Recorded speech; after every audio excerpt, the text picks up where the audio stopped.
Rain ticked against the windows as Ethan Cole stepped into his quiet house in Briar Hollow, Ohio, shrugging off another exhausting day. The moment he closed the door, he stopped cold. Water was running, not a drip, not pipes settling, a full, steady rush echoing from down the hall. Steam clouded the mirror by the coat rack. His stomach dropped. Lily was at her mother's for the weekend. No toys on the floor. No cartoons humming in the background. The house was supposed to be empty. Ethan moved on instinct, reaching into the closet and gripping the old baseball bat he kept for peace of mind. His pulse thudded in his ears as he crept forward. Then he heard it, a woman humming softly. The melody hit him harder than fear. It was the same lullaby his mother used to sing when he was a boy, back when life felt safer than this. "Who's in there?" he demanded, knocking sharply on the bathroom door. Silence followed. Then a startled voice asked who he was. Ethan swallowed, steadying himself. "This is my house," he said. "Open the door and explain, or I'm calling the police." The handle slowly turned. Subscribe to Just Dad Things for more powerful single dad stories, and tell me in the comments where you're watching from. By the time Ethan Cole finally sat down that night, the adrenaline from the bathroom had nowhere to go. It just settled into his bones, heavy and exhausting, the same way everything else in his life did these days. Being a civil design engineer looked stable on paper, but stability was something he constantly chased, never something he felt he truly had. His days were split between drafting plans, answering urgent emails, and watching the clock so he could make school pickup on time. Every decision he made, every late meeting, every skipped lunch was measured against one question: would this make things harder for Lily?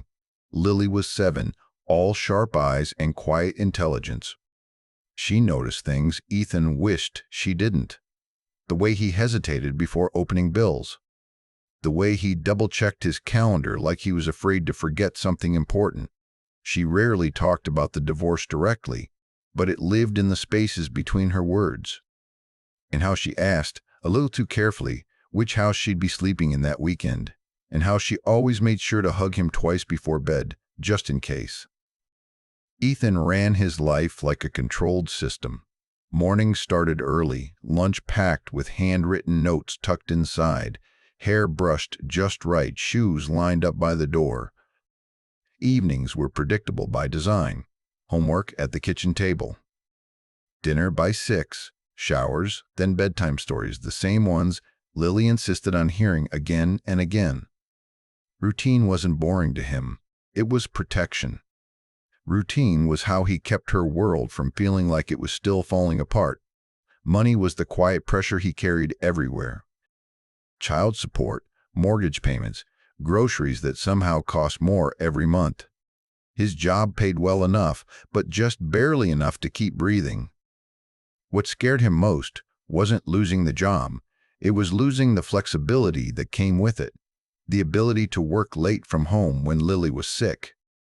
The understanding manager who let him leave early for school meetings. One corporate restructure, one new boss who didn't care about his situation, and everything could unravel. That fear followed him constantly, not loud panic, but a steady hum of vigilance. Ethan didn't take risks. He didn't date.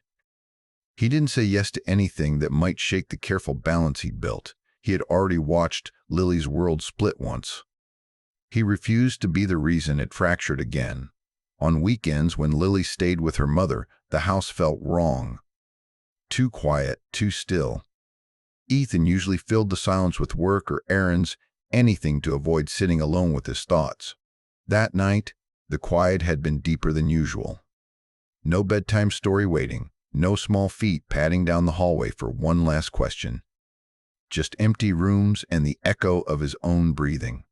That was why the sound of running water had cut through him so sharply. It wasn't just fear of an intruder. It was the violation of the one place he had worked so hard to make safe. This house wasn't just walls and furniture, it was Lily's refuge, her anchor. The proof that even after everything, her dad could still keep her secure. As Ethan stood there, bat clenched in his hands, he thought about how much he'd promised himself. That Lily would never feel unsafe under his roof, that she would never have to worry about adult problems before her time. The idea that someone, anyone, had crossed that boundary without his permission felt like a personal failure, even before he understood what was really happening. He thought about Lily's room down the hall. The glow-in-the-dark stars on her ceiling, the stuffed rabbit she'd had since she was a toddler, the small nightlight he still turned on for her, even though she insisted she didn't need it anymore. Everything in this house was arranged around one small human who trusted him completely. That trust was the weight he carried. It was the reason his heart was still racing long after the door cracked open. It was the reason the humming had shaken him so deeply. It reminded him of a time when someone else had taken care of him, when safety had been something he didn't have to earn every single day. Standing there, caught between fear and memory, Ethan realized just how fragile his carefully built life really was. One mistake, one misunderstanding, one disruption, and everything he had worked so hard to protect could slip through his fingers. The woman stood just inside the bathroom doorway, wrapped in a towel she was gripping like a shield. Water dripped steadily from the ends of her hair onto the tile. Her eyes were wide, more startled than defiant, and her face had gone pale when she realized Ethan wasn't a confused neighbor or a landlord, but the homeowner. I thought this was my place," she said quickly, words tumbling over each other. "I swear I did." Ethan didn't lower the bat. Not yet. He kept his distance, heart still hammering, every instinct telling him not to relax too soon. "Start talking," he said, slowly. She nodded, swallowing hard. "My name is Marianne Whitlock. I flew in this afternoon for a job interview tomorrow morning. My friend gave me the keys and the address, 1422 Maple. I didn't realize it was Maple Street, not Maple Avenue." She let out a shaky breath. "I checked into a motel nearby, but the hot water wasn't working. I panicked. I didn't know what else to do." The explanation sounded rehearsed, like she'd already practiced it in her head a dozen times. Ethan noticed that immediately. He also noticed the way she held herself, even standing there soaked and mortified. Her shoulders were straight. Her voice, though unsteady, didn't waver into excuses. This wasn't someone trying to bluff her way out of trouble. This was someone used to being taken seriously. "Who gave you the keys?" Ethan asked. "Jennifer Harmon," Marianne answered without hesitation. "She works at Memorial Hospital. She said she owned the place and that I could use it just for tonight." Ethan didn't respond. He stepped back a half pace and pulled out his phone. Marianne flinched, clearly expecting him to dial the police. Instead, he searched the contact name she'd given and pressed call, keeping his eyes on her the entire time. The line rang. Went to voicemail. He left a clipped message, identifying himself and demanding a call back. Only then did he lower the bat slightly, not in trust, but in control, Marianne noticed. The shift was subtle, but it landed. She wasn't used to being on the powerless side of a situation. In her professional life, she was the one leading meetings, pitching designs, commanding attention. She worked for Whitlock Development Group, one of the most influential regional firms in the state, run by her aunt, a woman whose name opened doors without knocking. Authority usually followed Marianne wherever she went, not here. Here, she was just a stranger in another man's house, wrapped in a towel, waiting for permission to even finish drying off. "I understand if you call the police," she said quietly. "I really do. My interview is in less than an hour. This job, it matters." Ethan studied her, weighing every word. He noticed the faint tremor in her hands now that the adrenaline was wearing off. He noticed the expensive watch she'd forgotten to take off, the one detail that didn't fit the picture of someone reckless or careless. He noticed the exhaustion behind her composure. "You don't get to panic your way into someone else's home," he said. His voice wasn't raised, but it was firm. Final. "I have a child. This house is her safe place."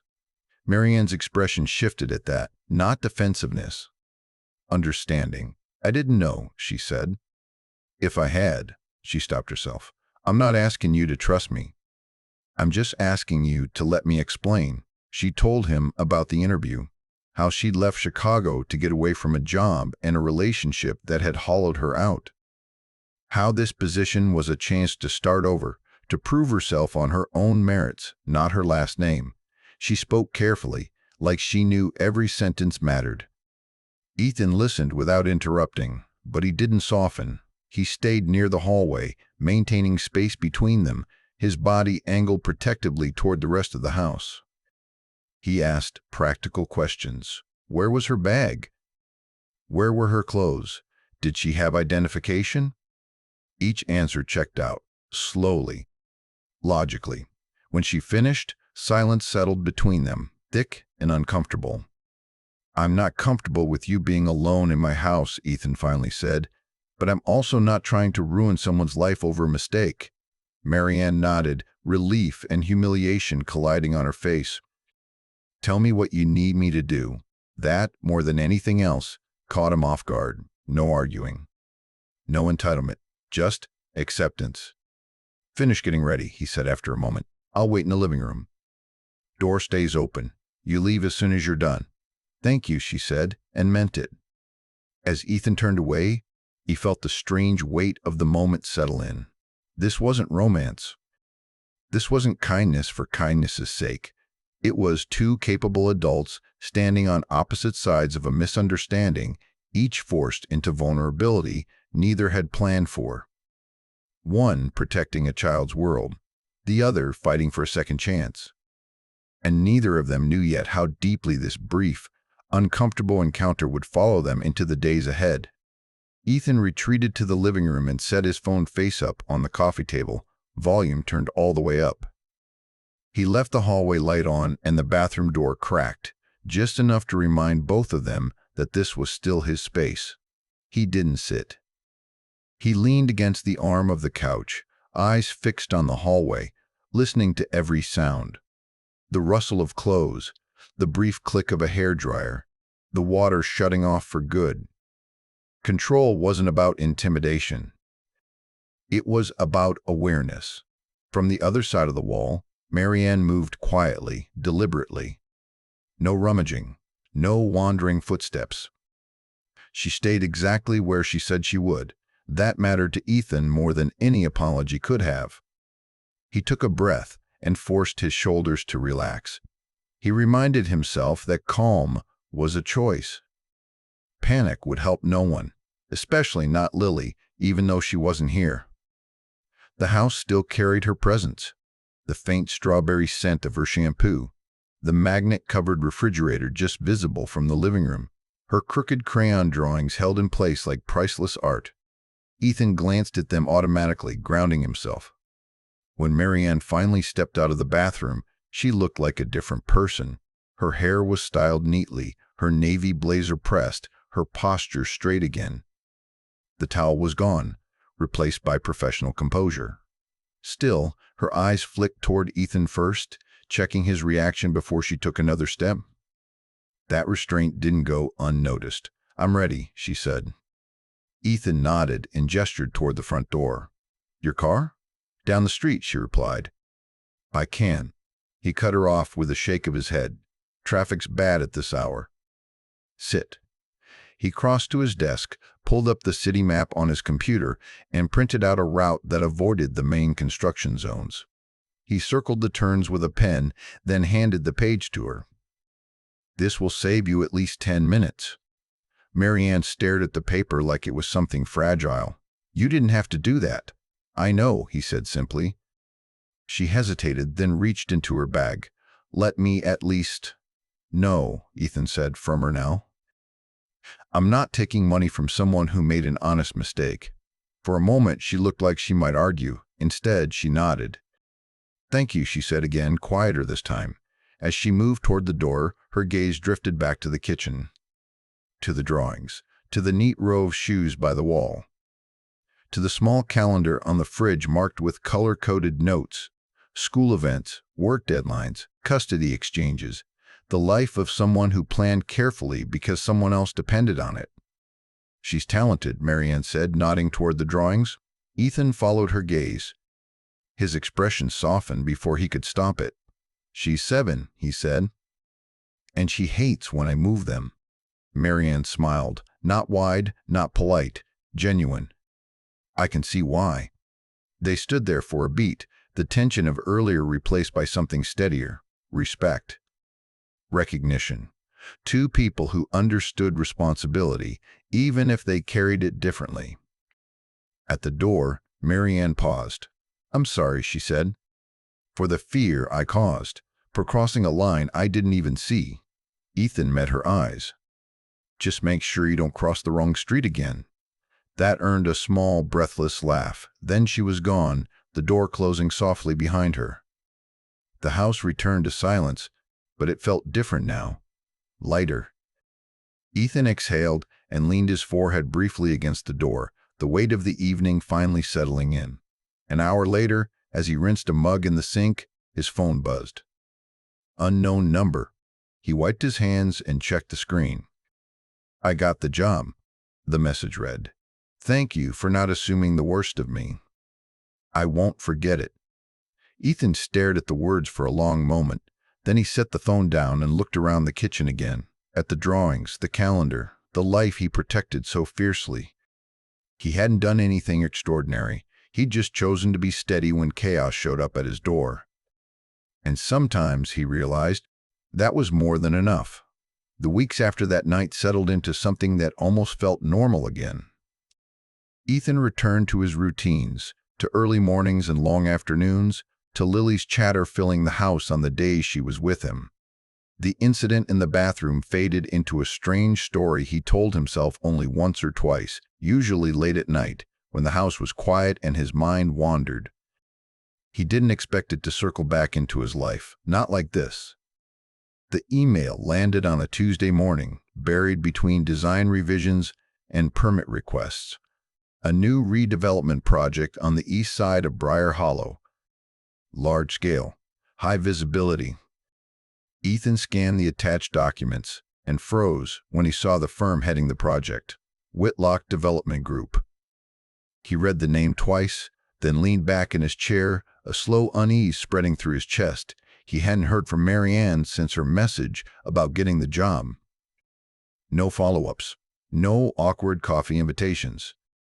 Just that quiet thank you and then silence.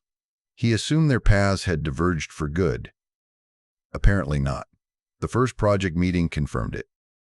Marianne walked into the conference room 10 minutes late, rain-speckled coat over her arm, tablet tucked against her side.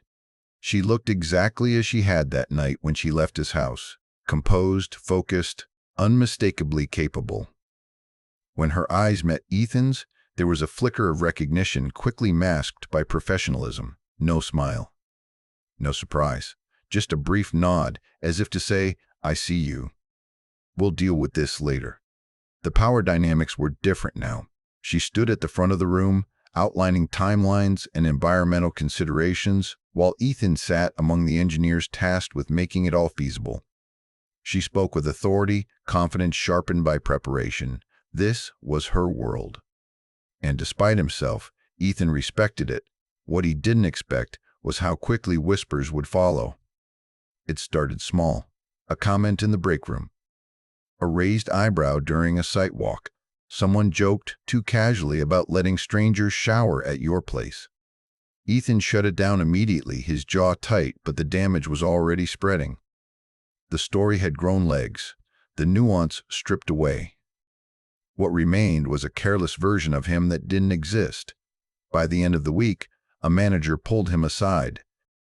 I'm not saying it's true, the man said carefully, but there are concerns about judgment, liability, optics. Ethan left that conversation with a familiar knot in his stomach, not anger, fear. The kind that came from knowing how quickly trust could evaporate in corporate spaces. One misinterpreted decision and suddenly you were a risk instead of an asset. At home, Lily sensed the shift immediately. She always did. Did something bad happen at work? She asked one evening, watching him stir pasta he'd forgotten was already boiling. He forced a smile. Just busy, kiddo. She didn't look convinced, but she let it go, returning to her homework.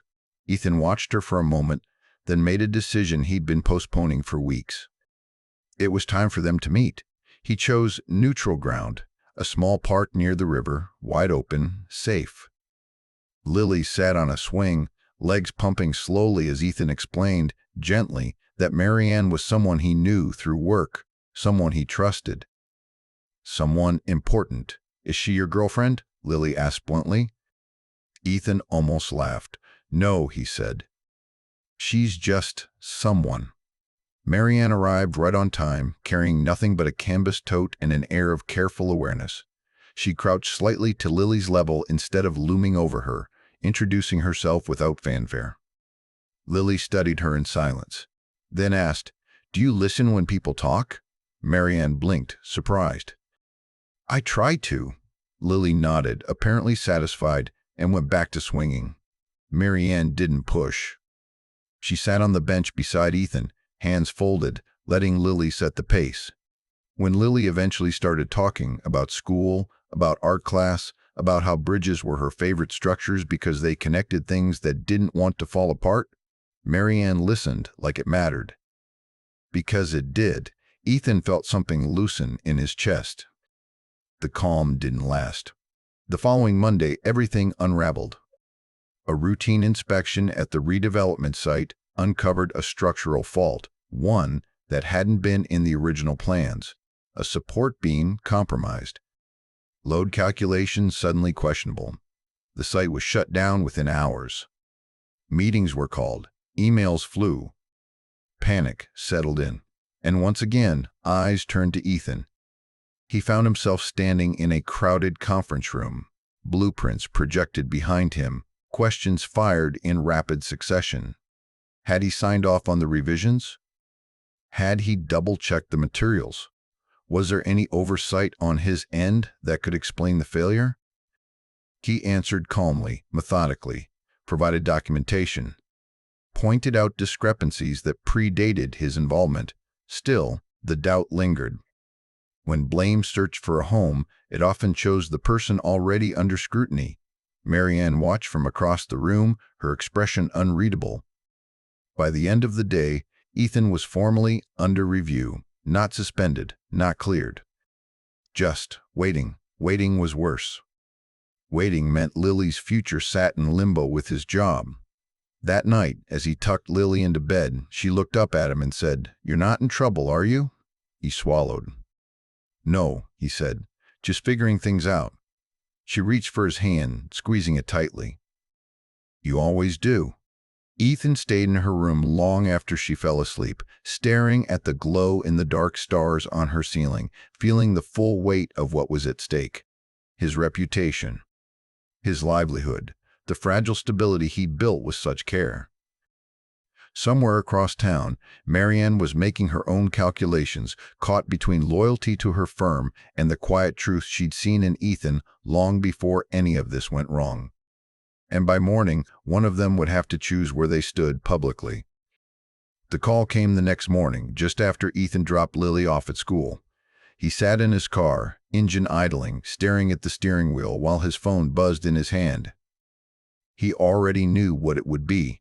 When he answered, his manager's voice was careful, practiced, stripped of warmth.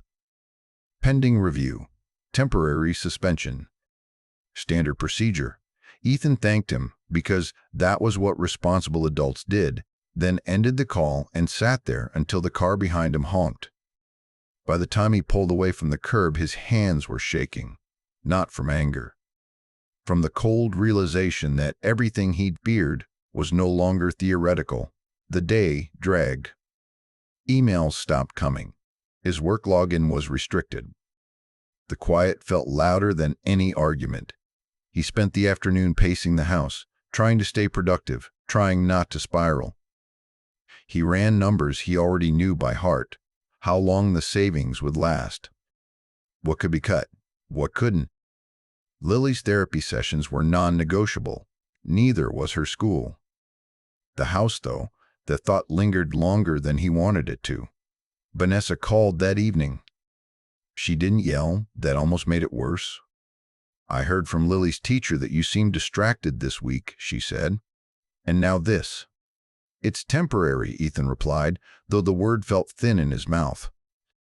They're reviewing everything. You're under investigation, Vanessa said. That's not nothing. He closed his eyes. I didn't do anything wrong. I'm not saying you did, she said, but there was a pause that spoke louder than the words. I'm saying Lily needs stability. If this turns into something bigger— It won't, he interrupted, sharper than he meant to. He softened his tone immediately. I've got this. After the call ended, he realized Lily had been standing at the end of the hallway. She must have come out to ask for a snack or a charger or something small and ordinary. She hadn't said anything, she'd just listened. That night, she was quieter than usual at dinner.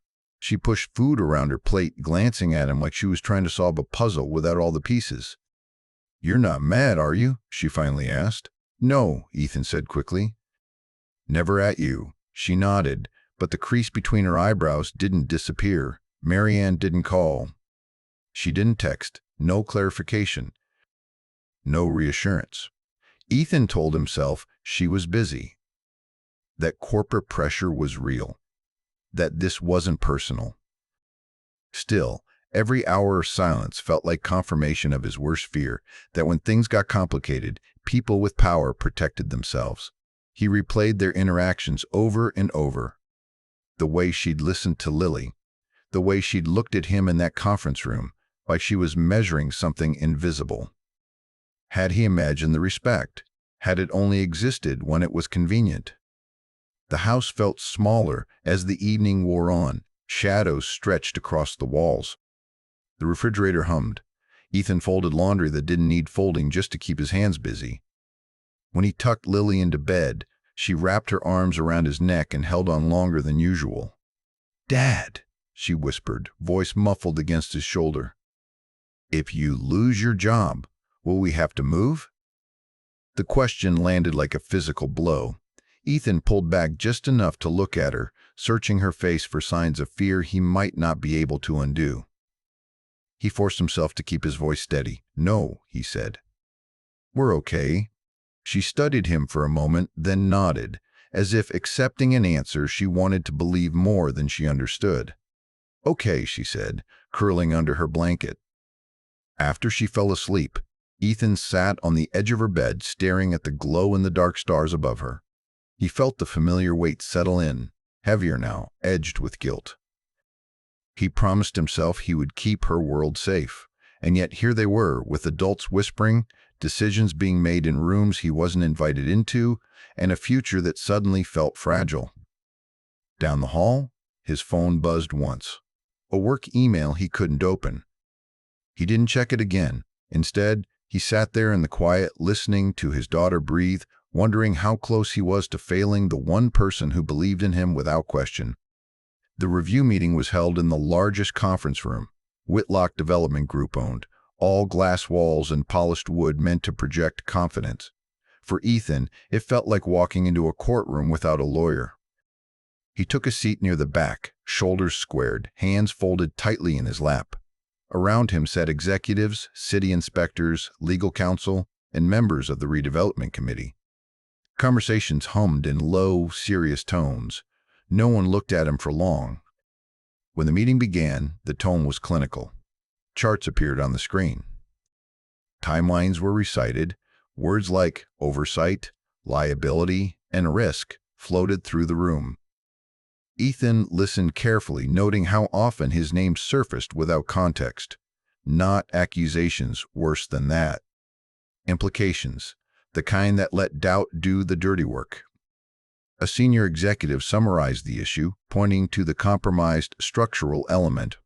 Based on current findings, he said, we need to examine whether proper review protocols were followed by all parties involved. Ethan felt the familiar tightening in his chest. He waited. He had learned long ago that interrupting rarely helped. When the floor was finally open, he stood, voice steady as he explained his role, the documentation he'd submitted, the discrepancy he'd flagged days before the shutdown. He spoke plainly. No defensiveness, no drama. Just facts. Polite nods followed. Non-committal murmurs. Then Marianne stood up. The movement cut through the room like a sudden change in weather. Heads turned. The executive at the front hesitated. "Marianne, this isn't." "It is," she said calmly, not raising her voice. "Because what's being discussed here isn't just a structural failure. It's a failure of honesty." She faced the room, hands resting lightly on the table. "Before this project ever broke ground, I was given access to a property address that turned out to be incorrect. That error was mine to discover. But when I walked into the wrong home, Ethan Cole responded with restraint, clarity, and responsibility, not recklessness." A ripple moved through the room. She continued, measured and precise. "He verified information. He protected his household. He acted exactly as someone with judgment and integrity would. That incident has been mischaracterized, and it's being used now to quietly undermine his credibility." That stops today.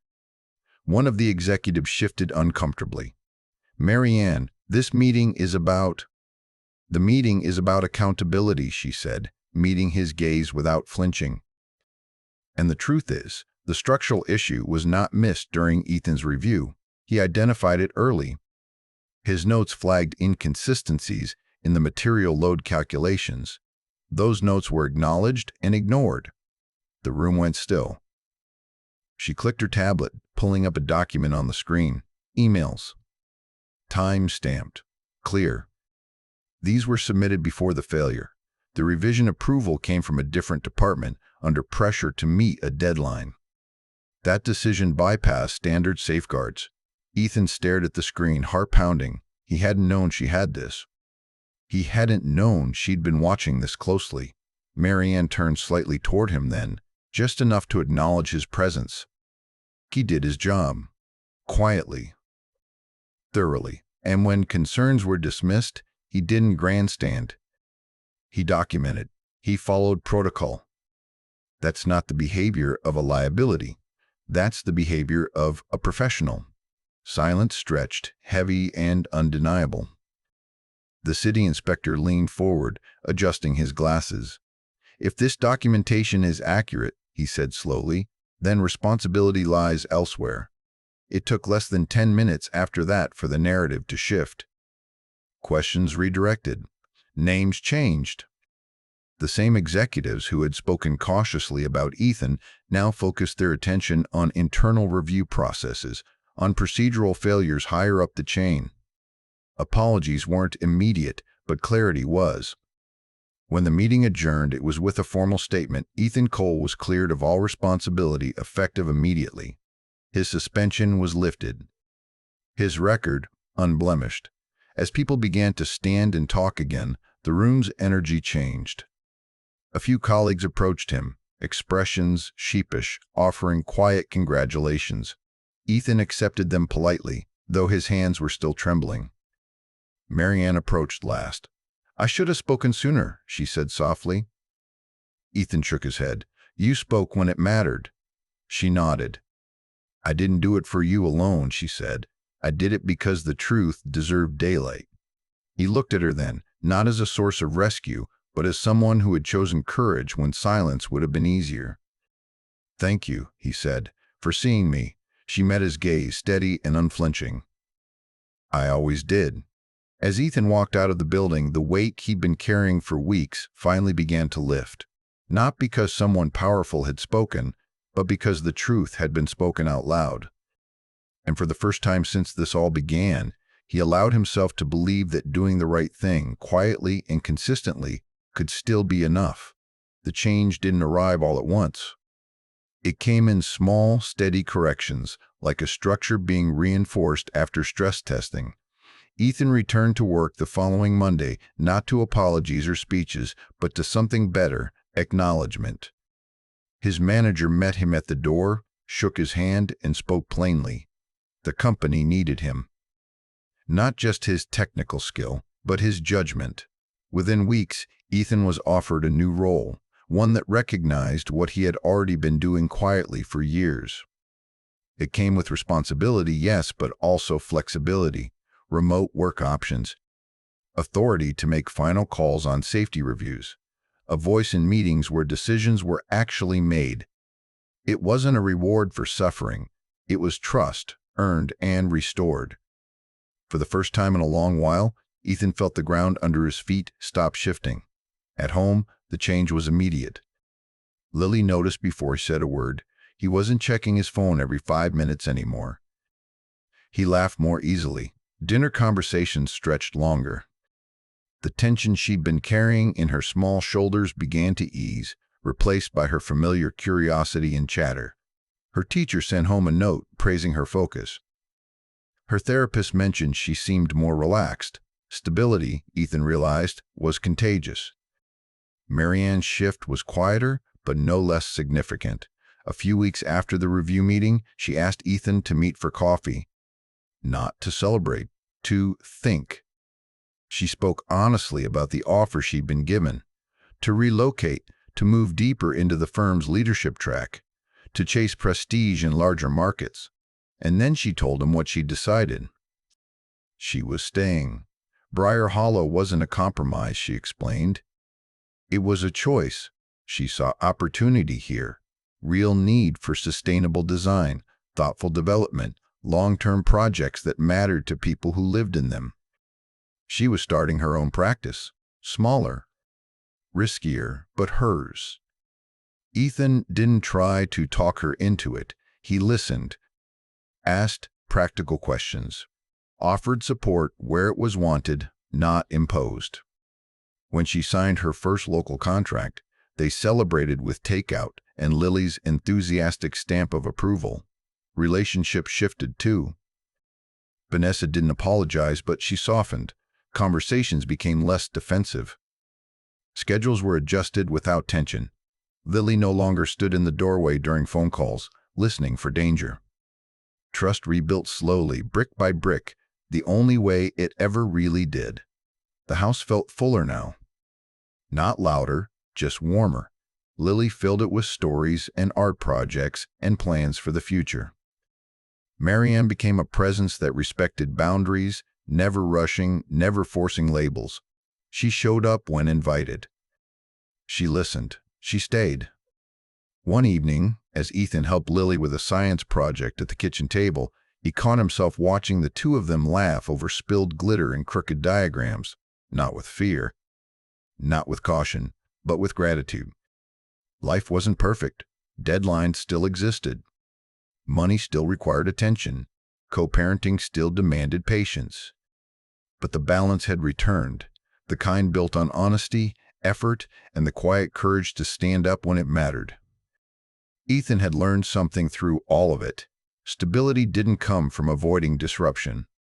It came from facing it with integrity and choosing, again and again, to build something worth protecting. Morning light spilled across the kitchen floor, soft and unhurried. Ethan stood at the stove flipping pancakes while Lily sat cross-legged on a chair, humming to herself as she colored on the back of a homework sheet. The radio played low in the background, something cheerful and forgettable. The kind of morning that felt ordinary until you remembered how rare ordinary used to feel. "Dad," Lily said, peering at a pancake shaped slightly like a heart, "this one's my favorite." Ethan smiled. "They're all the same." "Nope," she said seriously. "This one's happier." He slid it onto her plate anyway. Marianne arrived, just as Lily was pouring syrup with dramatic concentration. She didn't knock like a guest anymore. She still didn't assume space that wasn't hers. She stepped in, set down a bag of strawberries, and waited for Lily's nod before joining them at the table. Not a replacement, not a takeover. A choice they all kept making. They laughed when syrup dripped onto the counter. They argued gently over which backpack held which notebook. It was small, imperfect, and real. As Ethan watched them, he thought about that night weeks ago. The fear, the confusion, the sound of running water where it didn't belong. Chaos had walked into his house without permission and shaken everything he'd built. But it hadn't destroyed it. It had revealed it. Shown him what held under pressure and what deserved to be reinforced. Lily grabbed her jacket and turned back suddenly, wrapping her arms around his waist. "You're a good dad," she said, like it was a simple fact. Ethan closed his eyes for a second, holding her close. "I know," he said softly, and for the first time he truly believed it. They headed out the door together, backpacks, plans, and all the ordinary magic of a life that felt safe again. Not because nothing could go wrong, but because they knew how to face it when it did. If this story touched you, subscribe to Just Dad Things for more single dad stories, and tell us in the comments where you're watching from.